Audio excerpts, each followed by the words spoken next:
L'harmonie sublime du site de Belcastel est la conjugaison heureuse d'une élégance de la nature et de la volonté commune des hommes au fil du millénaire qui a vu la naissance et le développement du village et du château.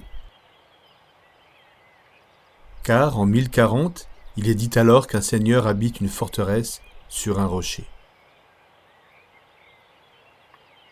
Ce château a donc presque 1000 ans, et pourtant, en 1974, c'était une ruine qui semblait abandonnée pour toujours, un tas de pierres recouvert de terre et de végétation.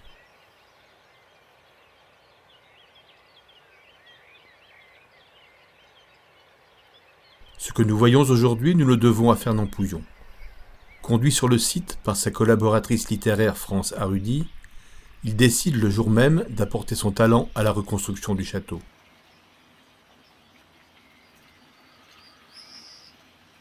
Relever une demeure comme celle-ci n'a pas été une chose facile. L'architecte a rencontré des difficultés techniques de différents ordres. Des complications de chantier, car ce château domine, sur la façade nord, un précipice d'une 40aine de mètres.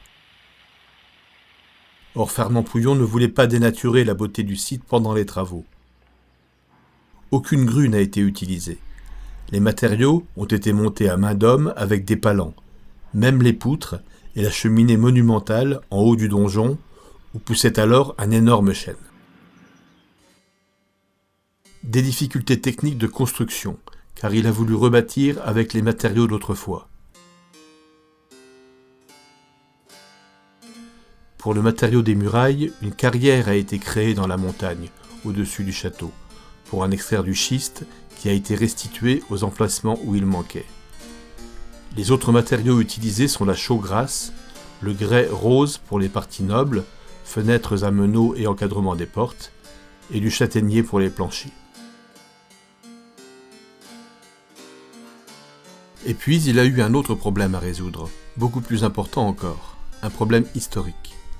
Allait-il réédifier le château d'origine, flambant neuf, en l'an 1000, ou tel qu'il était au XVe siècle, quand il a été modifié et embelli par le seigneur Alzia de Sognac, ou en faire une œuvre ultramoderne, solution que des architectes n'auraient pas hésité à choisir.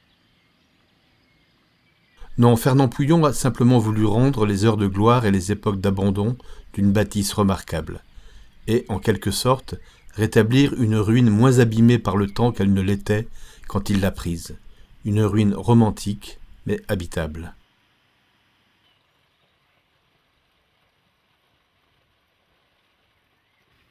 Ainsi, les toitures, autrefois bordées de créneaux et de mâchicoulis, ont disparu définitivement, de même que l'enduit qui protégeait la pierre.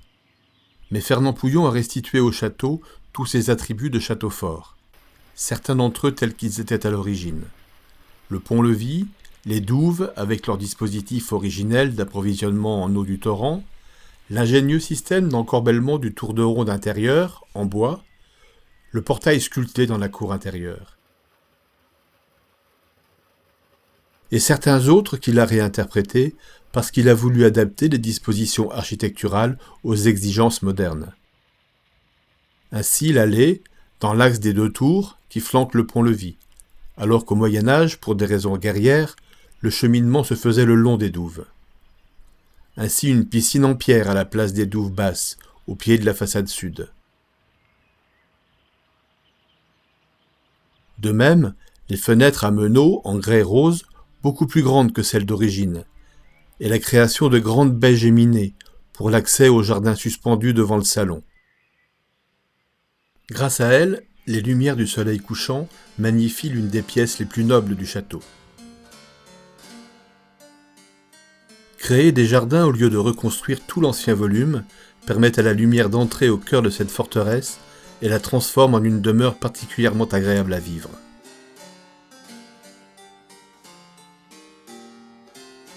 Et puis le plus extraordinaire de l'action de Fernand Pouillon dans ce château est d'avoir utilisé des matériaux contemporains qui semblent avoir toujours existé dans ce lieu historique. Pour les portes-fenêtres, de l'aluminium noir. Pour les escaliers, du béton, dosé et structuré d'une telle façon qu'on jurerait de la pierre. Pour fermer des espaces qui ne l'étaient pas autrefois, comme le chœur de la chapelle haute, de grandes baies vitrées. C'était une règle pour lui d'utiliser les matériaux ou les meubles contemporains pour les éléments fonctionnels et la vie pratique, et de choisir les matériaux ou meubles anciens pour tout ce qui relève du décor.